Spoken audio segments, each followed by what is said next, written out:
is from that date that you've just selected or from your actual wedding date, we are going to work backwards. And in doing this, we have a more clear vision of our time. It's almost like pulling upwards and having a 360 view of our timeline.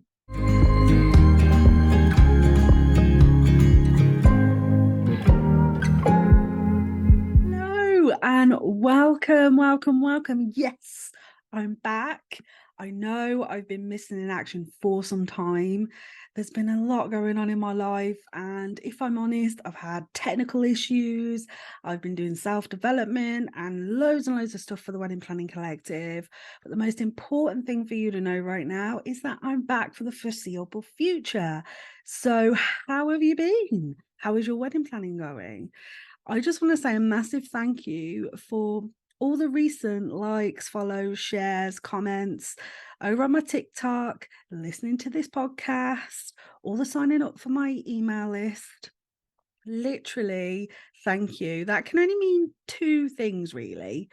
One, you're propelled on your wedding planning journey. You're starting to get to grips with what you need to do and seeking out people who can help you on the way. So, hello. And two, you could have got engaged over the festive period, which feels like a million years ago. And you are just looking at things to help you on this wedding planning process. I know wedding fair season is very soon as well. So, hello and welcome and congratulations. Let's make this wedding planning journey an easy one. Let's do wedding planning a little bit differently, shall we? So, for those of you who are new here, or let's just have a little refresher, I'm Kelly Gill. I am the founder and creator of the Wedding Planning Collective, and I'm here to help couples just like you create your dream day, your way, all whilst prioritizing your mental health, your mindset, and your wellness. Now, this is a huge part of my business, of my mission, is to help people feel more happy about this process, and it can have a big impact on our mental health. So, I'm here to help you do this more mindfully. Along this journey, there'll be lots of highs and lows. There will be things that trigger you. There'll be things or people that come and push your boundaries. And you hear it all the time. Wedding planning is stressful. Of course it's going to be. It's going to be stressful if you have a full-time job, you've got children and other commitments. Wedding planning on its own is a full-time job. So how the heck are we meant to do everything in our normal day-to-day life as well as plan a wedding? For some reason, we're deluded in thinking that we can do this and it not be stressful. But there is a way, and I'm going to help you and coach you through this so it's an easier adventure. Now, a few things to be aware of when it comes to myself and what it is that I can do for you and what you will see here in my little world is I won't tell you what you should and shouldn't do. That is not my place. As well, I will not be talking about trends. It's not my jam, if I'm honest. Trends come and go, and I see a lot of brides and grooms feel so influenced by the wedding industry and think that you have to have everything, and you feel like you're getting FOMO, you're missing out, you need to have your wedding bigger and better than everybody else's. Slow down. I want you to be inspired by things, not influenced by them. And this will also help you feel clarity of your own wedding vision, but it will also help you be more mindful of what you're spending and reduce regret at the end of it. So, something that I want to teach you today, whilst I've got your attention, is something called time blocking. Now, this is going to be so useful for you, especially if you're right at the beginning of your journey. Although you can use this at any point in your journey to get clarity on how much time that you actually have to do things. What I want you to do is from that date that you've just selected or from your actual wedding date, we are going to work backwards. And in doing this, we have a more clear vision of our time. It's almost like pulling upwards and having a 360 view of our timeline. So, from the date that you actually have, or the date that you're thinking you have, I want you to block out 4 to 6 weeks prior to your wedding. So, 4 to 6 weeks out from your wedding. I don't want you to do anything with this just yet, but these 4 to 6 weeks can be the most stressful for brides and grooms. And so, I tell all of my couples to block out 4 to 6 weeks. I'm not saying you're having it off work or anything, but these 4 to 6 weeks are going to be the time in which you look after yourself. You start really getting clear on the fact that the date is looming. So what happens then? We get anxious. We start to feel run down. We start to get major stressed. And what does our bodies do? So a few things that our bodies can do is it can physically manifest things. So from cold sores to acne to migraines and headaches. So we want to reduce as much stress as possible so we're not battling these things to make us feel more self-conscious and stressed and overwhelmed before our wedding day. So these 4 to 6 weeks are basically like self-care, like full on TLC self-care. From then, what I want you to do is go out and block out all of your personal dates, birthdays, anniversaries. If you've got any other weddings coming up, pop them down. So if you're blocking out from 2 years from now, block them all out. These are the things that come up time and time again. Thirdly, I want you to do something a little bit, it seems a bit strange, but I want you to block out major events and dates.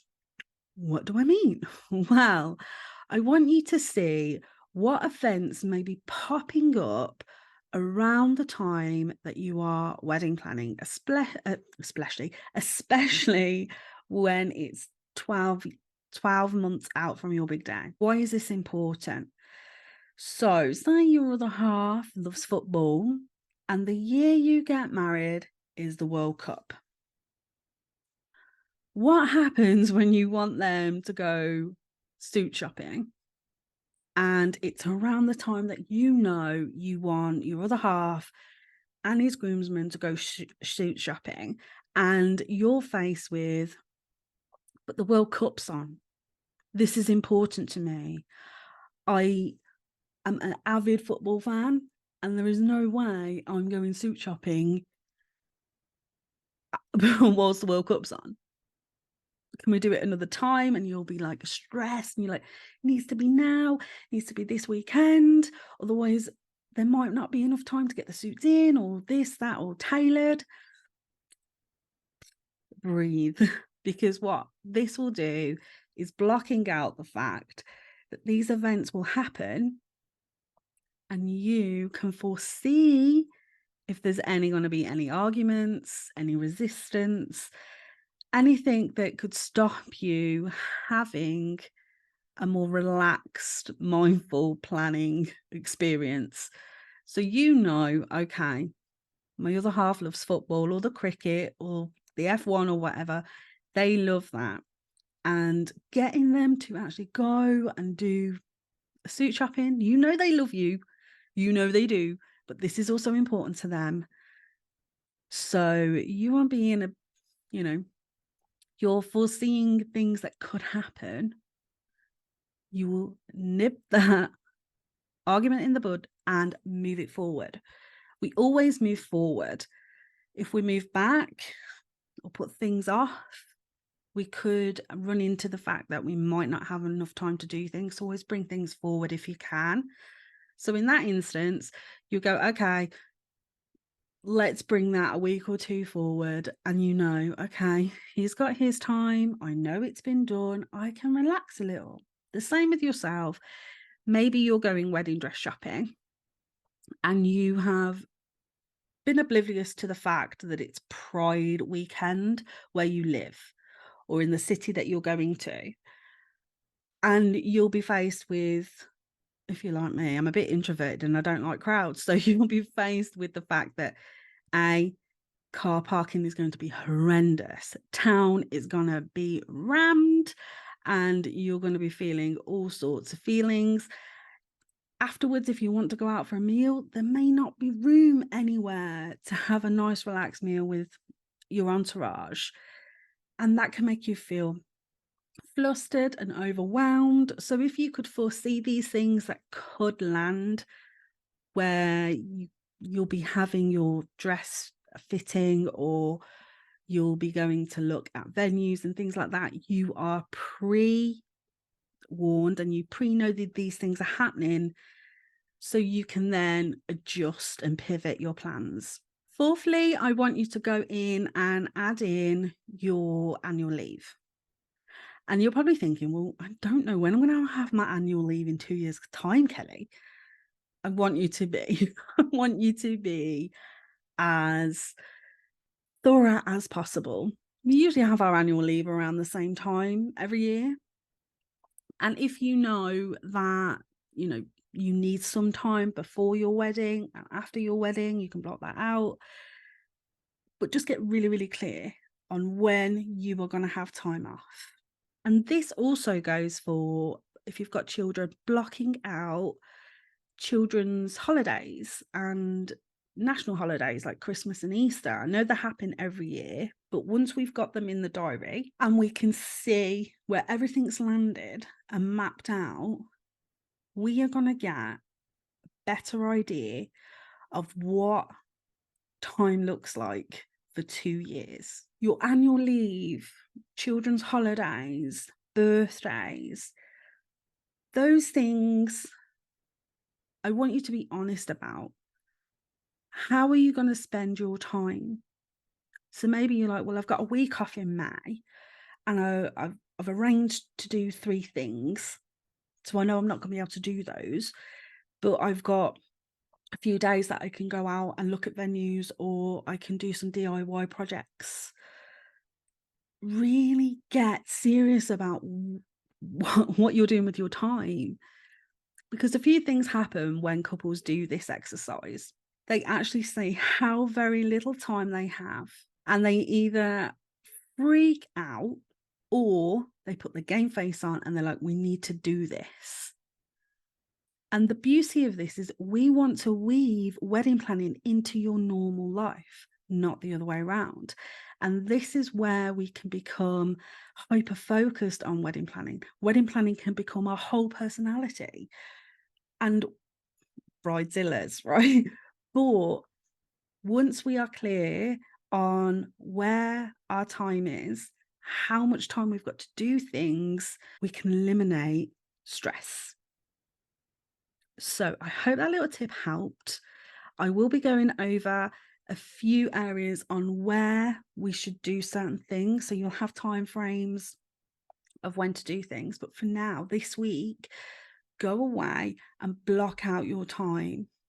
So look at those 4 to 6 weeks before your wedding, block that out. Just write self-care or something in there. Go in and block out your personal dates like birthdays, anniversaries, then block out major events, things that you can't control, football, cricket, pride, whatever it may be that could interfere with your plans. And then go in and block out your annual leave. And if you've got children, block out their school holidays. And then if you want to be extra thorough because you're freaking out on when you need to do things, I want you to do this on a kind of daily basis and look at how you spend every day. So if you're at work full time, what happens from the moment that you wake up to the moment you go to bed? And block that time out. How are you spending your days? Where can you pull back and claw back time? So maybe you decompress when you get home and you spend like an hour on your phone scrolling, or you're watching Netflix for 2 hours. Where can you claw back time so you can do things that you need to do? and just get hyper focused on where your time is going and how much time you've got. So that's your little homework for this week. So next week, I am starting my series, which is Bridal Self-Love Journey Series. This is a series to help you feel amazing. I want you to be fully in your power. I want you to feel beautiful. I want you to feel unstoppable. And I want you to also just tap into the fact that you are incredible.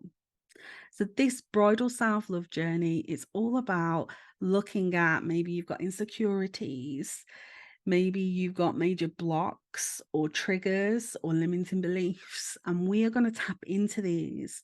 And this is the best time for us to fully uncover who we are, what we want, and how we want to move through our life feeling incredible. Because when it comes to our wedding day, we don't want to be looking back and thinking, oh, I should have done this, or looking at a photo of you, like laughing, having the time of your life and picking yourself apart. I don't want you to do that.